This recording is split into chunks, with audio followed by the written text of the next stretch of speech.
ازيكم حبايبي؟ عاملين ايه؟ كل سنه وانتم طيبين.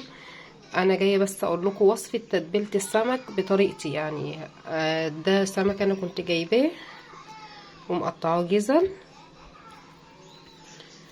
فانا هقول لكم طريقه تتبيله ليه كانكم اصلا ما اكلتوش سمك خالص. يعني انا كانت مامتي كانت بتعمل لنا السمك، آه كانت تفضل تدق بقى في الهون، تحط كل مكونات السمك، الكمون والملح والخل والليمون والدق، وكانت بتكتر كمية التوم. ما كانتش التوم كان بيبقى كده يعني كتلة واحدة كده وتحشي في قلبه. نيجي ناكل السمك من هنا كناش نقدر ننام اساسا، ولو نمنا ممكن يعني نقعد يومين ثلاثة مش قادرين نقوم خالص. دي كانت تخمة بصراحة. فالطريقة دي عجبتني جدا، وبتطعم اللحم بتاع السمك بطريقة تحفة، وبتبقى كأنك اساسا ما اكلتيش السمك خالص، لان في ناس كتير مترضاش تاكل السمك من اللي بيحصل فيها بعد اكل السمك. لا، الطريقة دي والله العظيم جربوها ولا كأنكم اكلتوا سمك خالص. بس يا ريت لو هتعملوا الطريقه دي تبلوها قبلها بيوم يا اما 12 ساعه. كل ما تبقى السمك قاعد في التتبيله كل ما لحمه بيشرب من التتبيله وبيبقى طعمه خرافه بصراحه. جربوا الطريقه دي ومش هتندموا، وفعلا كانكم ما اكلتوش سمك. هنجيب بوله بس تكون واسعه شويه عشان نعرف نتحكم ان احنا نسقي السمك كويس. وهنجيب بقى المكونات. ادي ده الخل، يعني بتاع ربع كوبايه خل.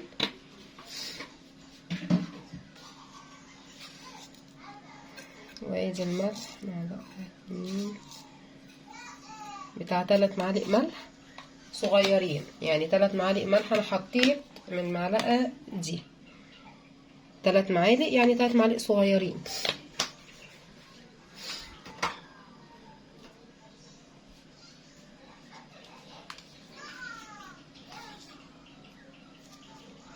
ويعني معلقه كمون كبيره.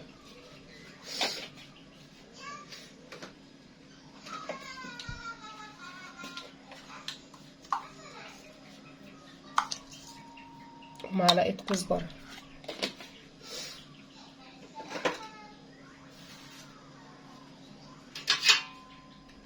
وليمونه كبيره.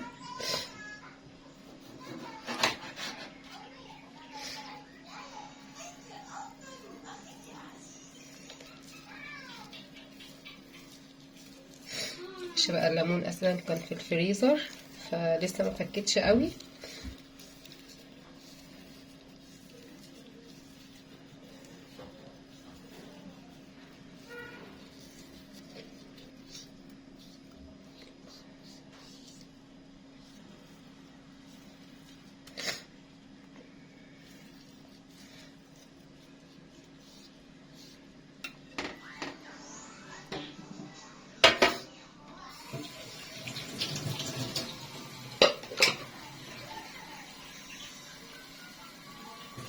بتاع ربع كوبايه ميه.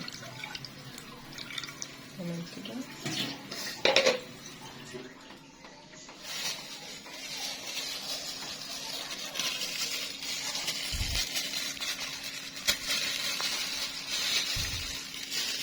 انا الثوم عندي متفرج، يعني انا عشان اسهل الدنيا معايا.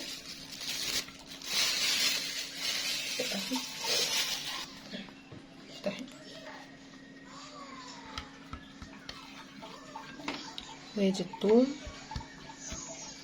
بس، ودوبيهم كلهم، خليهم يدوبوا كلهم مع بعض. ودوق التتبيله لقيتيها ان هي دي يعني الملح. انا هدوقها معاكم واقول لكم الكلام ده مظبوط ولا لا.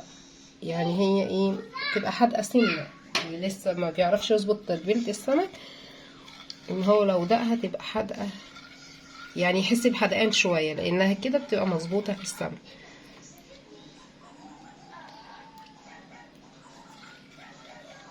كده تمام بالظبط، مظبوطه. هنجيب السمك، بس برضو اعملوا للسمك فتحات كده، لو كبيره فتحتين، لو زي ما انا مقطعه جزل كده فتحه بالظبط كده.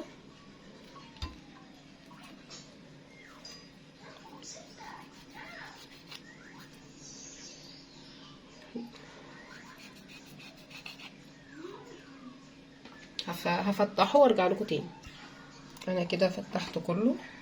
تتبله بقى معاكم هو كده. بص هي اساسا عشان التتبيله عامله زي الميه، اللحم كله بيتسقي. انتي شربي السمكيه كده شمال ويمين من القلب كده،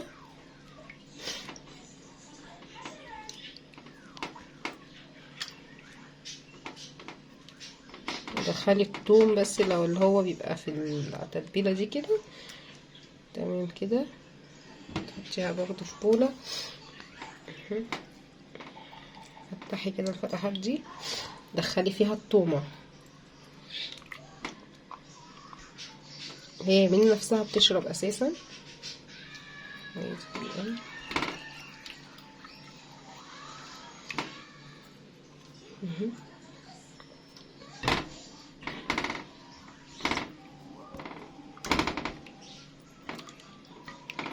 في بقى اللي بيقلي السمك في الدقيق،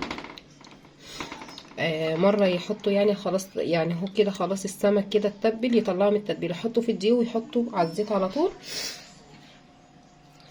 وفي اللي بيرجعه تاني في ميه ويقوم قالي بيه. لا، اللي عاوز بقى يرجعه تاني يحط من التتبيله دي، يعني يرش عليها تاني من وهي بعد ما تحطي الدقيق مره وهتقليه، لا تقومي رش عليه تاني من التتبيله دي فوق الدقيق، الطبقه اللي انت عاملاها تقومي راجعه حطاه في الدقيق تاني.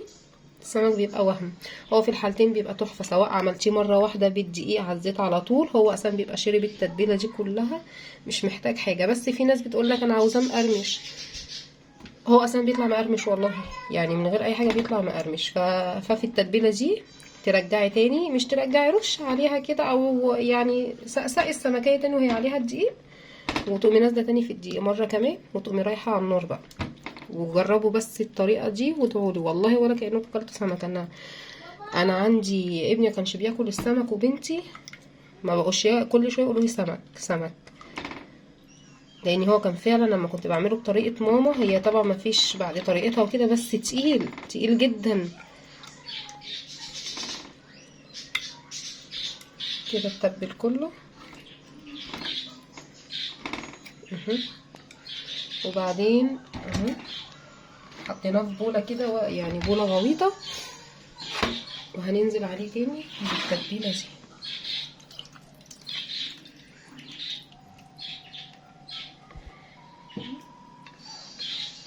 عشان التومه كلها تنزل.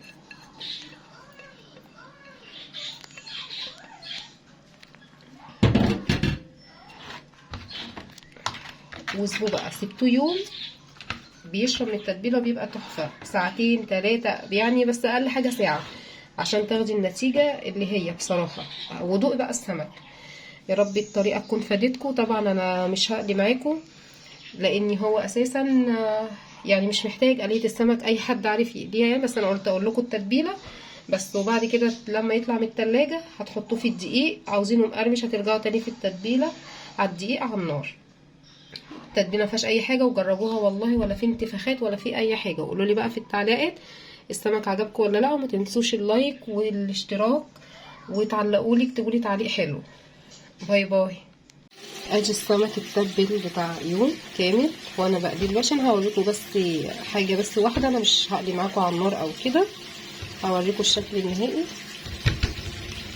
ادي كده السمكيه دي اول طبقه دي.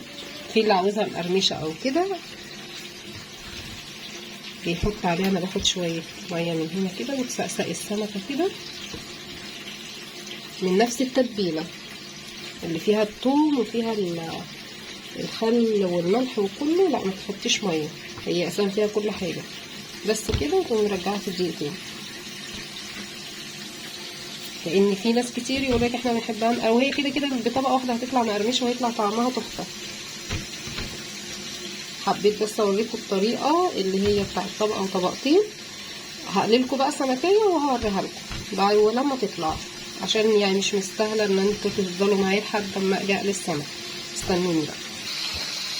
وده بعد ما عملت التتبيله معاكم، بس انا حبيت اوريكم. بصوا ده الشكل النهائي لما اتقلب.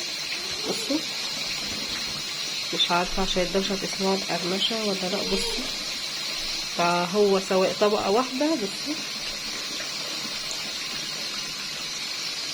او طبقتين، يعني هو من شكله باين ان هو مقرمش وكده، سواء من طبقه واحده او من طبقتين هيديكوا نفس النتيجه.